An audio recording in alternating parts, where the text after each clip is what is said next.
You are listening to the Pencil and Paper Podcast Network. I'm Katrina, and I love anime. I'm Steven, and I'm aware of anime. But what if that affection could rub off? Perhaps that excitement in her eyes got me curious. I could offer up some solid anime. I could give them a watch, just to see what all the fuss is about. And maybe, just maybe, I could learn to love anime too. Welcome to Inspired by a Weeaboo. Hello and welcome back to Inspired by a Weeaboo.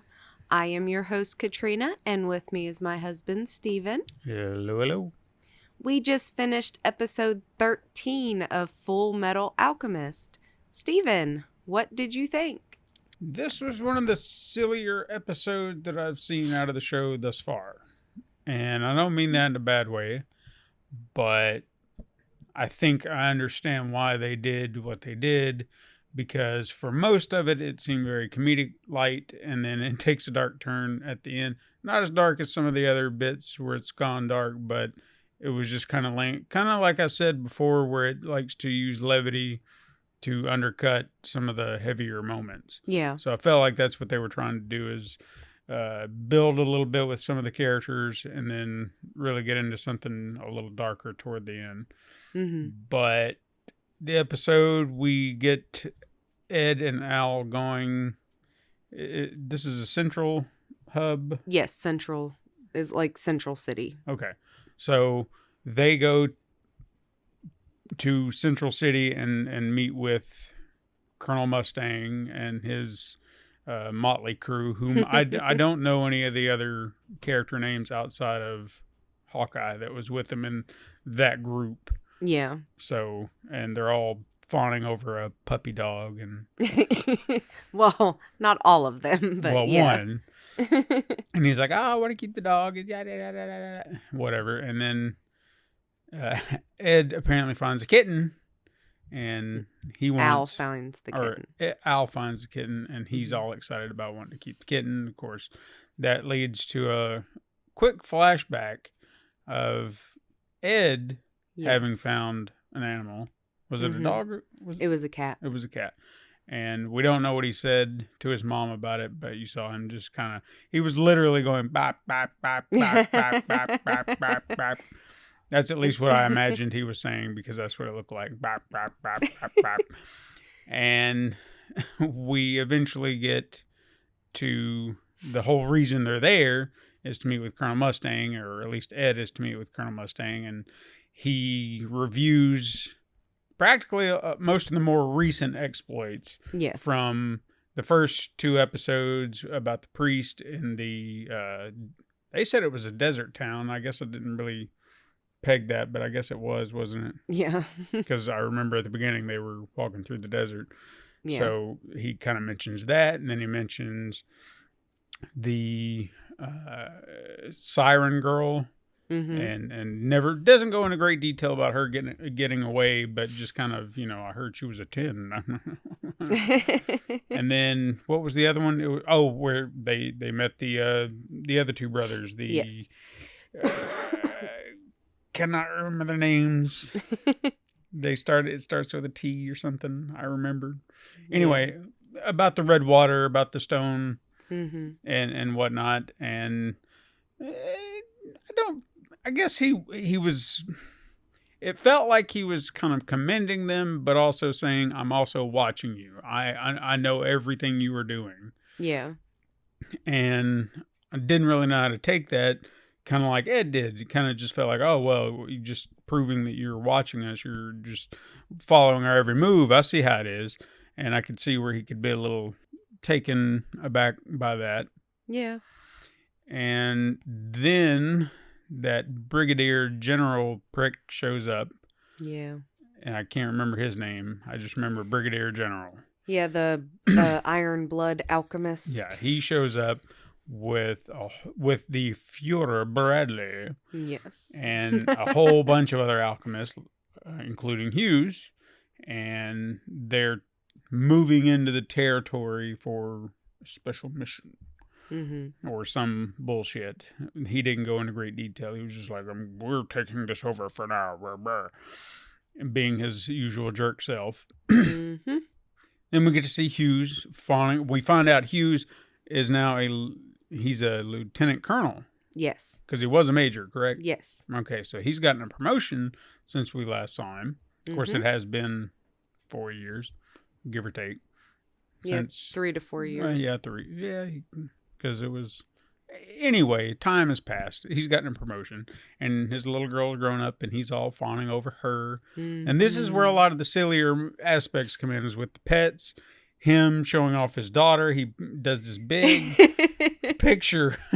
Giant billboard size of the daughter. Yeah, in front of everybody. He's like, look here. Yeah.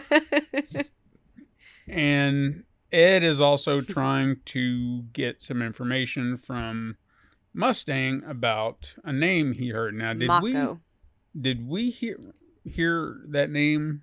Yes, we heard it in the last episode because he is the doctor who cured the little girl in that town. That's right. Okay, so Marco was the name he was hunting for, asked him about it, and he said he didn't know anything. And then Brigadier Prickhead overhears the name as Ed is talking to Hughes, and he kind of talks about this person, Marco, being what would you call it? A soldier who's gone AWOL. He's a deserter. A deserter, there you go. And he doesn't go into great detail other than there was a fight, and after the fight, he just, everyone was injured and whatnot, and he pretty much bounced out. Yeah. So we don't know what happened to him. We don't know where he went. So there's got to be more to it than that. So I'm curious how that's going to play out, because I don't think, based on what the little information we have thus far, I can't imagine he deserted for any cowardly reasons or for anything. I felt like he had a reason. I guess that's what I'm trying to get at. I mean, you'll find out. I know, we'll find out. But the bigger thing, and I guess actually the title of the episode comes down to this, is Ed and Mustang kind of have a face-off. Now, I guess I missed why they decided to kind of have a battle of wits. Well, because Edward had to be reevaluated for his certification again, he kind of got to choose basically what kind of category he would want. So he chose a battle and chose Mustang. So that way, if he defeated Mustang, not only would he, get that chip on his shoulder, like, ha ha ha, but he would also get the information. And then, of course, he wanted him to adopt the kitten. Yeah, right. But yeah, it was just because Ed wanted it. Yeah, and we also found out Mustang is also a big softie when it comes to dogs. You definitely get to see the softer side of Mustang in this episode. And his desire to become Führer. Yes. And make everyone wear miniskirts. All the women. Okay. I guess I didn't miss that little detail because I just heard the miniskirts. You kind of... Like, Hughes is over the top and always happy, and Mustang is always sincere. And when he has those over the top happy moments, you want to think that he's sincere and that's actually how he's feeling.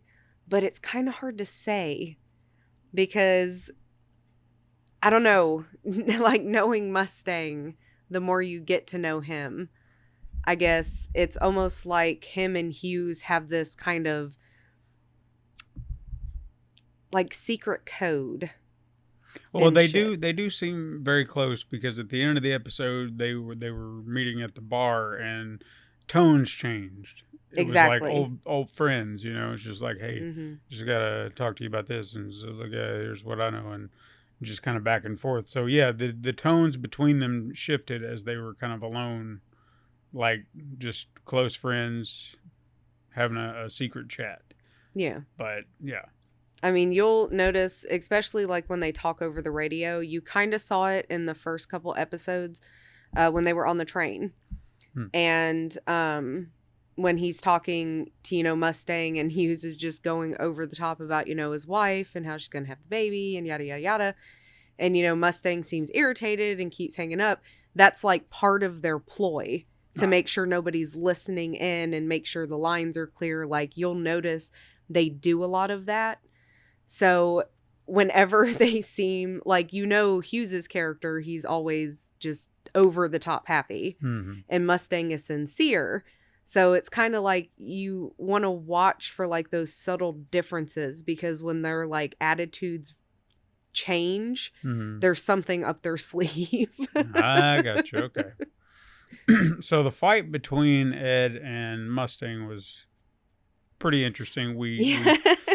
You finally get to see Roy's power. Yeah, and wow, just like bombs away. I Yeah. don't really know what else to say, because it was just like ba-bam, and he just running him down with bombs. And they even explained how he was able to do it through his alchemy. And Ed tried a very clever move, sneaky, to remove the glove, because that was, like I said, I knew or at least the assumption I made about Ed early on is that he had the transmutation circle on his glove like Mustang does.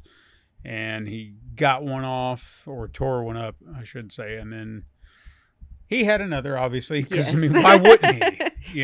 Yes. It just seems, why would he not have both gloves adorned with a transmutation circle? Yeah. That's just stupid. And that's kind of like, what he tells Edward, like, don't underestimate your opponent. Just because you can't, see something doesn't mean you just automatically throw it out as a possibility. Like, Edward didn't even stop to think he has two freaking hands. I mean, people can normally snap with two different hands. But it also shows that, this is why Mustang is, who he is. Like, this is why he has a reputation and stuff like that. And it shows Edward, he still has a long way to go.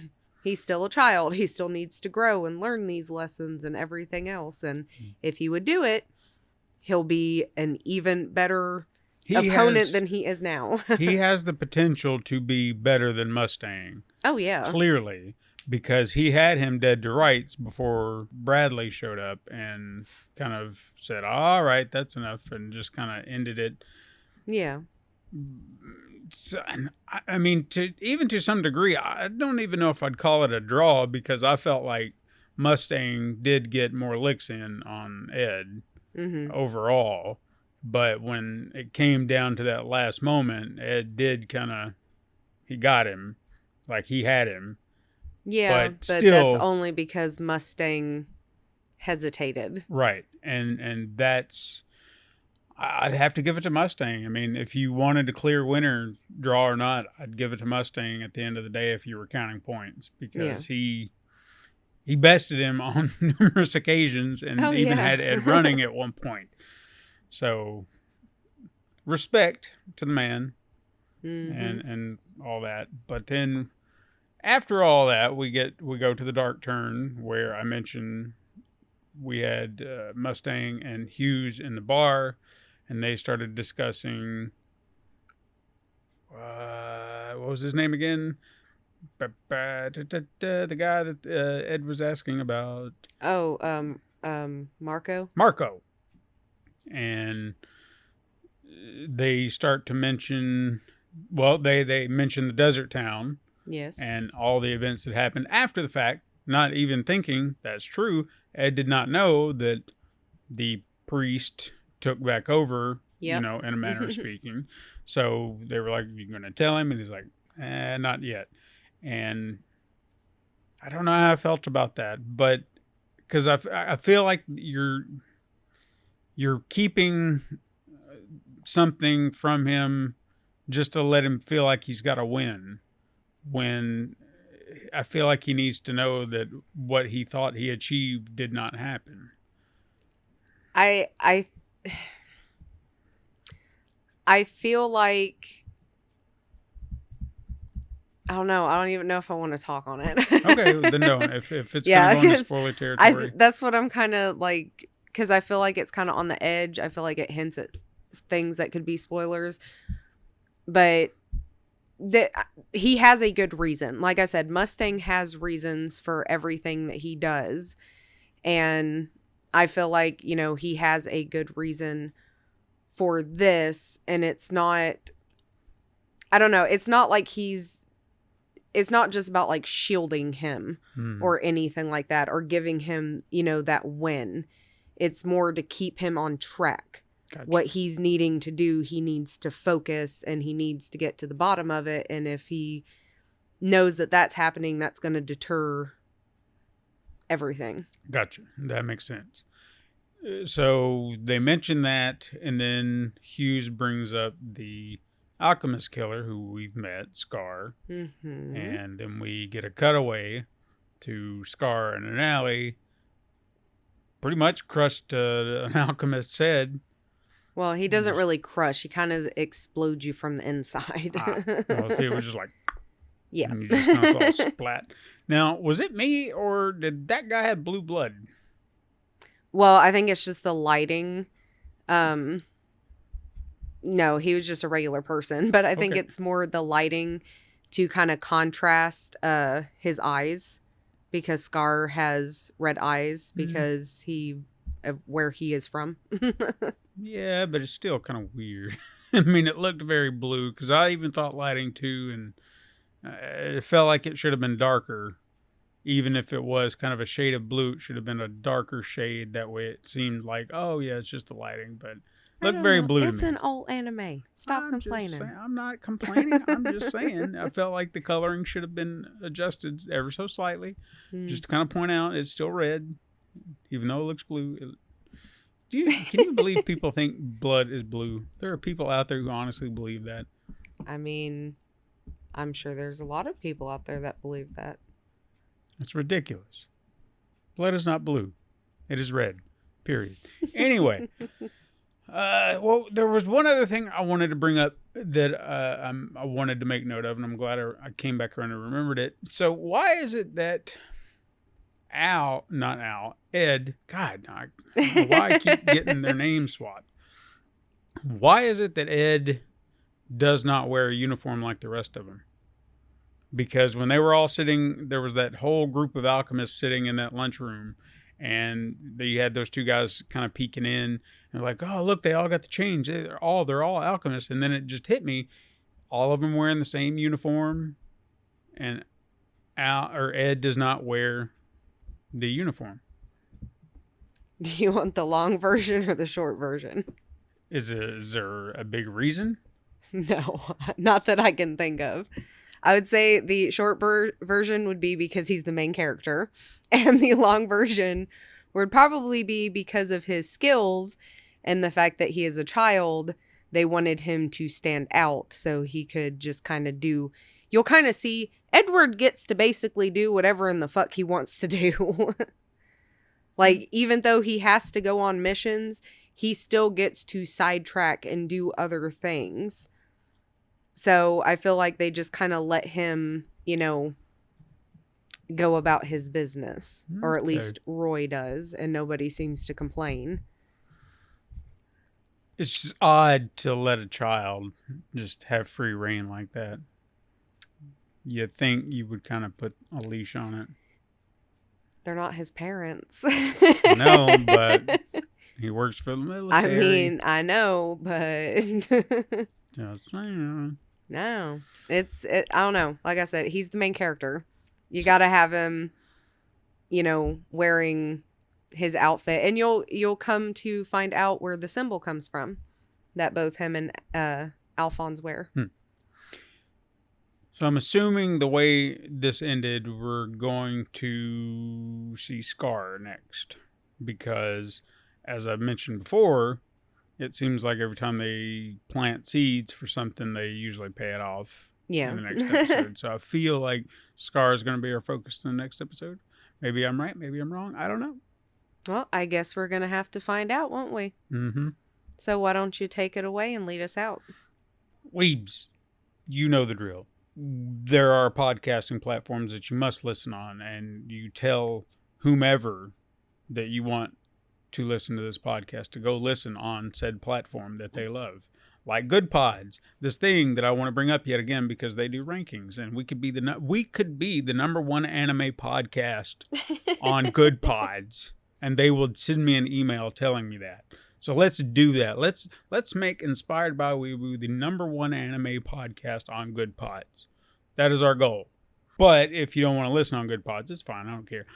You can do it on YouTube.com/Pencil Paper Productions. You can listen a week early on Patreon if you chuck in $1, and you can just be ahead of the curve and tell everybody, it's like, well, you just listened to episode 13? Well, I listened to 14. What about it? And if not, you don't have to. We're not going to make you. If you want to wait, it's fine. It's perfectly fine. And finally, you can go to Pencil Paper Productions/Inspired Weeaboo to keep up with any and all things on the show. All right, my weaves. We will see you next time.